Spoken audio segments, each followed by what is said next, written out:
लोगों के पास एक ऐसी कंपनी का फ़ोन आने लगा जिसमें कंपनी की तरफ से एक अमीर महिला को प्रेग्नेंट यानी गर्भवती करने के बदले 13 से 15 लाख रुपए के ऑफर मिलने लगे। कंपनी की तरफ से जैसे ही कॉल आता तो इस काम के लिए देश के अलग अलग शहर के युवा लड़के तैयार हो जाते हैं। जैसे ही कोई व्यक्ति प्रेग्नेंट करने के लिए तैयार होता तो कंपनी कुछ औपचारिकताएं पूरी करती, जिसके लिए मामूली फीस चार्ज करती और इसके बाद प्रेग्नेंट करने के लिए खूबसूरत महिलाओं की फ़ोटो कंपनी की तरफ से प्रेग्नेंट करने वाले आदमी के पास भेजी जाती। बेकायदा वह आदमी उन महिलाओं की फ़ोटो में से अपनी पसंदीदा महिला की फ़ोटो को चुनता। इसके बाद जो आदमी इस काम के लिए तैयार होता उसका वीर्य यानी सीमन टेस्ट करने के लिए मंगवाया जाता और फिर शुरू होता प्रेग्नेंट करने का फ्रेबी खेल। नमस्कार, मैं महेंद्र कुमार। आप देखना शुरू कर चुके हैं अपराध की बात पाथफाइंडर्स के साथ। हाजिर हूँ एक सच्ची और वास्तविक घटना के साथ। आज की हमारी सच्ची घटना है बिहार राज्य के नवादा जिले के मुफस्सिल थाना क्षेत्र की। कहानी शुरू करें उससे पहले दोस्तों आपसे निवेदन है कि हमारे चैनल को आपने अब तक सब्सक्राइब नहीं किया है तो सब्सक्राइब कर ले और बेल आइकन को दबा दीजिए ताकि नए वीडियो की नोटिफिकेशन आपको मिल जाए। दरअसल बिहार के रहने वाले सीताराम नाम के व्यक्ति का बेटा दीपक कुमार अपने परिवार की गरीबी हालत से इस तरह परेशान हुआ कि उसने अपने परिवार के विरोध के बावजूद अपनी स्कूली पढ़ाई को बीच में ही छोड़कर पैसे कमाने की ठान ली। अपने परिवार के इनकार के बाद भी दीपक कुमार ने पैसे कमाने के लिए अपना घर छोड़ दिया। दीपक कुमार अपना घर छोड़ने के बाद राजस्थान के मेवाड़ क्षेत्र में पहुंच गया। राजस्थान आकर दीपक कुमार ने अपने लिए काम धंधा ढूंढना शुरू किया, जिसके चलते वह अब मजदूरी करने लगा था। लेकिन दीपक कुमार जानता था कि इस मजदूरी से वह अपने परिवार को गरीबी के चंगुल से बाहर नहीं निकाल सकता। अब दीपक कुमार भले ही मजदूरी करता लेकिन उसका मन उस काम में बिल्कुल नहीं लग रहा था।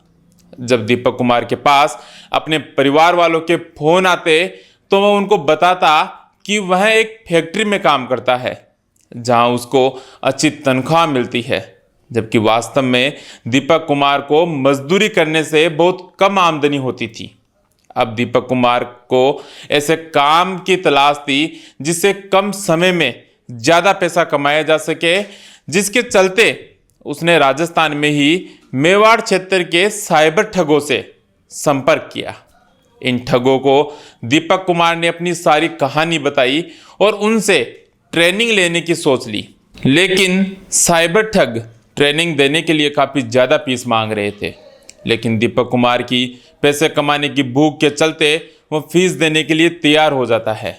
इसके बाद दीपक कुमार मजदूरी करके अपनी ट्रेनिंग के लिए कुछ ही समय में पैसे इकट्ठे करता है और साइबर ठगों को देने लगा। और कुछ समय गुजरने के बाद दीपक कुमार ने साइबर ठगी की ट्रेनिंग इन लोगों से लेना शुरू कर दिया। अपनी कुछ महीनों की ट्रेनिंग के बाद दीपक कुमार को अब साइबर ठग ट्रेनिंग के बाद कुछ पैसे भी देने लगे। समय गुजरता है और दीपक कुमार साइबर ठगी के नए नए तरीके सीखता जाता है। करीब 5 साल की अपनी लंबी ट्रेनिंग के बाद दीपक कुमार साइबर ठगी में दक्षता हासिल कर लेता है। इसके बाद वह साइबर ठगों से अपनी ट्रेनिंग के दौरान जो पैसे मिले थे उनको इकट्ठे कर फिर से अपने परिवार वालों के पास बिहार लौट आया। अब दीपक कुमार के पास साइबर ठगी के लंबे अनुभव के साथ ही कुछ जमा पूंजी भी थी। दीपक कुमार अब खुद का साइबर ठगी सेंटर खोलने की सोचता है। काफ़ी सोच विचार करने के बाद दीपक कुमार ने अपने खेत में अपना साइबर ठगी सेंटर खोलना तय किया। लेकिन दीपक कुमार के सामने पकड़े जाने की चुनौती थी। उसने अपने घर से करीब 2 किलोमीटर दूर अपने खेत में गांव वालों को दिखाने के लिए एक तालाब बनवाया और उसमें मछली पालन का काम शुरू कर दिया ताकि गांव वाले या कोई दूसरे व्यक्ति उस पर शक नहीं करे। इसके बाद दीपक कुमार ने अपने खेत में एक कच्चे मकान का निर्माण करवाया जिसमें उसने अपना साइबर ठगी का सेंटर खोल लिया। इसके लिए दीपक कुमार ने एक कंपनी रजिस्टर करवाई, साथ ही उस कंपनी को जीएसटी में भी रजिस्टर करवा लिया। अब दीपक कुमार को साइबर ठगी के लिए कुछ लड़कों की आवश्यकता थी, जिसके चलते उसने अपने आसपास के गांव के कुछ लड़कों को अपने विश्वास में लिया और उनको साइबर ठगी की कुछ समय ट्रेनिंग दी। कुछ समय बीत जाने के बाद दीपक कुमार फर्जी सिम और डेटा का प्रबंध करता है और उसके बाद अपना साइबर ठगी का काम धीरे धीरे शुरू कर देता है। दीपक का साइबर ठगी का काम कुछ ही समय में चलने लगता है। दीपक कुमार साइबर ठगी के लिए सबसे पहले अपने द्वारा जुटाए गए मोबाइल नंबर पर अपने साथियों से फोन करवाता। जो लोग अपना इंटरेस्ट दिखाते उनको दीपक कुमार के आदमी जाल में फंसाना शुरू कर देते। दीपक कुमार के बताए अनुसार उसके कॉल सेंटर से कम या अनपढ़ और गरीब लोगों के पास कॉल किया जाता और उनको बातों में उलझा कर कहा जाता कि हमारी कंपनी अमीर घर की उन महिलाओं के लिए काम करती है जिनके बच्चे नहीं होते। हमारी कंपनी अमीर महिलाओं से एक निश्चित राशि उन महिलाओं से फीस के तौर पर लेती है और उनके लिए ऐसे आदमी की तलाश करती है जो उनको प्रेग्नेंट यानी गर्भवती कर सके। इसके लिए यदि आप उन महिलाओं में से किसी को प्रेग्नेंट नहीं कर पाए, मतलब उन महिलाओं के बच्चा नहीं भी हुआ, तो भी आपको 5 लाख रुपए तो पहले ही मिल जाएंगे, जिसे आपसे हमारी कंपनी द्वारा वापस नहीं लिए जाएंगे। लोग कंपनी के द्वारा बताए गए झांसे में आ जाते और जैसे ही लोग इसके लिए हाँ बोलते, कंपनी की तरफ से रजिस्ट्रेशन के नाम पर कुछ पैसे ऑनलाइन प्लेटफॉर्म से फर्जी अकाउंट में डलवा लेते। इसके बाद दीपक कुमार की कंपनी की तरफ से कहा जाता है कि आपको अपना वीर्य यानी सीमन का टेस्ट करवाना होगा, जिसका सैंपल आपको पार्सल के जरिए हमारे बताए पते पर भेजना होगा। और इस टेस्ट के नाम पर फिर से दीपक कुमार अपने स्टाफ के माध्यम से फिर से पैसे ठगता। इसके बाद जैसे ही उनसे पैसे मिलते तो दीपक कुमार की कंपनी की तरफ से लोगों को खूबसूरत महिलाओं की फोटो भेजी जाती और अपनी पसंद की महिलाओं को चुनने के लिए दीपक कुमार की कंपनी के लोग अपने क्लाइंट को बोलते। अनपढ़ और कम पढ़े लिखे लोग जब दीपक कुमार की कंपनी के झांसे में आते और अपनी पसंदीदा खूबसूरत महिला को चुन लेते तो दीपक कुमार कंपनी की तरफ से उनके जाल में फंसे लोगों से फिर से जीएसटी और सिक्योरिटी अमाउंट के नाम से पैसे मांगे जाते, जिस पर वह लोग उनके जाल में फंसते जाते, क्योंकि उन लोगों को लगता कि एक तो खूबसूरत महिलाओं के साथ सेक्स करने का मौका मिलेगा, साथ ही 13 से 15 लाख रुपए भी मिलेंगे, जिससे उनकी जिंदगी से गरीबी हमेशा हमेशा के लिए दूर हो जाएगी। जब लोगों द्वारा दीपक कुमार की कंपनी को पैसे मिल जाते तो उनको अब कुछ समय इंतजार करने के लिए बोला जाता। इसके बाद जब लोग दीपक कुमार की कंपनी के नंबर पर संपर्क करने की कोशिश करते तो उनके नंबर कुछ समय बाद ब्लॉक कर दिए जाते। इस तरह अब लोगों के पास जब अपने पैसे वापस लेने के लिए कोई रास्ता नहीं बचता तो वह अपनी बदनामी होने के डर से किसी को कुछ नहीं बताते और न ही पुलिस को अपने साथ हुई ठगी की सूचना देते। इस तरह जब दीपक कुमार की साइबर ठगी का धंधा बढ़ने लगा तो उसने अपने खेत में ही 2 मंजिला मकान का निर्माण करवाया, जिसमें पहली मंजिल पर प्रिंटर आदि रखता और दूसरी मंजिल पर अपने स्टाफ के साथ वह फर्जी सिम से कॉल कर लोगों से पैसे वसूल करता। दीपक कुमार ने दूसरी मंजिल का निर्माण कुछ इस तरह करवाया कि उस पर चढ़ने के लिए बांस से बनी सीढ़ियों का इस्तेमाल किया जाता, वो भी पहली मंजिल के कमरों से। दीपक कुमार ने इस मकान के पास ही बांस का एक मचान भी बनाया ताकि नेटवर्क की समस्या नहीं आए। अब दीपक कुमार का साइबर ठगी का धंधा इतनी तेजी से बढ़ा कि उसने अपनी कंपनी में करीब 50 से 60 ठगों की एक टीम खड़ी कर ली।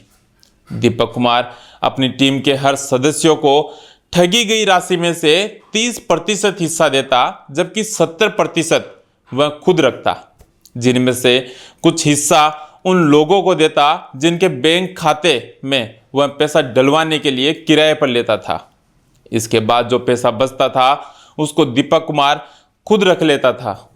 इस तरह कुछ सालों में ही दीपक कुमार का परिवार जो आर्थिक बदहाली में था वह अब उससे ऊपर उठने लगे और दीपक कुमार का परिवार देखते ही देखते अमीर होने लगा। अब दीपक कुमार के परिवार ने अपने लिए नए घर का निर्माण करवा लिया, साथ ही महंगी गाड़ियां और मोबाइल फोन खरीदने लगे। दीपक कुमार व उसके परिवार से जब गांव वाले उनकी अमीरी का राज पूछते तो वे सब उन लोगों को कहते कि हमें मछली पालन से बहुत ज़्यादा आमदनी हो रही है। दीपक कुमार का ठगी का धंधा लगातार बढ़ता ही जा रहा था कि इसी बीच बिहार के रहने वाले एक व्यक्ति ने पुलिस में अपने साथ हुई साइबर ठगी की रिपोर्ट दर्ज करवाई। उसने अपनी रिपोर्ट में लिखा कि मेरे पास दीपक कुमार की कंपनी से कॉल आया और उसकी कंपनी की तरफ से मुझे बताया गया कि उसकी कंपनी ऐसे अमीर महिलाओं के लिए काम करती है जिनके बच्चे नहीं हैं। आपको उन महिलाओं के साथ शारीरिक संबंध बनाकर उनको प्रेग्नेंट करना है। उनके दिए गए ऑफर के अनुसार मैंने सोचा कि एक तो अमीर घर की खूबसूरत महिलाओं के साथ शारीरिक संबंध बनाने का मौका मिलेगा, साथ ही 13 से 15 लाख रुपए भी मिलेंगे, जिसके चलते मैं दीपक कुमार की कंपनी के झांसे में आ गया और मैंने उनके बताए गए अलग अलग बैंक अकाउंट में 1.5 लाख रुपए अलग अलग समय पर डाल दिए। जब महिला तक पहुंचाने का समय आया तो उन्होंने मेरे नंबर को ब्लॉक कर दिया और इस तरह मैं उनकी साइबर ठगी का शिकार हो गया। पुलिस ने शिकायत मिलते ही पीड़ित की पहचान गुप्त रखकर जांच शुरू कर दी। जब पुलिस ने अपनी जांच आगे बढ़ाई तो जांच में सामने आया कि दीपक कुमार की कंपनी ने देश के करीब 10,000 लोगों को अपनी साइबर ठगी का शिकार बनाते हुए अब तक करोड़ों रुपए की ठगी कर चुके हैं। पुलिस ने दीपक कुमार द्वारा चलाया जा रहा साइबर ठगी का कॉल सेंटर और उसकी फर्जी कंपनियों का खुलासा करते हुए मामले से जुड़े लोगों को गिरफ्तार करना शुरू किया तो सामने आया कि दीपक कुमार ने अपनी गैंग में कम पढ़े लिखे और अनपढ़ लोगों को भर्ती कर रखा था। साथ ही दीपक कुमार के साथ काम करने वाला हर व्यक्ति करीब करीब करोड़पति बन चुका था। पुलिस ने वारदात से जुड़े लोगों को गिरफ्तार कर जेल भेज दिया और इस तरह एक कम पढ़ा लिखा लड़का दीपक कुमार अमीर बनने के लिए जो शॉर्टकट उसने अख्तियार किया था उसकी वजह से वह जेल की सलाखों के पीछे पहुंच गया। दोस्तों, इस घटना को बताने का उद्देश्य किसी की भावनाओं को ठेस पहुंचाना नहीं है, बल्कि समाज को अपराध के प्रति जागरूक करना है। जागरूकता लाने की हमारी यह छोटी सी कोशिश आपको पसंद आई है तो हमारे वीडियो को लाइक कीजिए और अपने दोस्तों के साथ शेयर कीजिए। और हाँ, आप इस पूरे मामले पर क्या सोचते हैं कमेंट करके हमें ज़रूर बताइए। जल्द हाजिर होंगे एक नई, एक सच्ची और वास्तविक घटना के साथ। तब तक के लिए दीजिए इजाज़त। नमस्कार।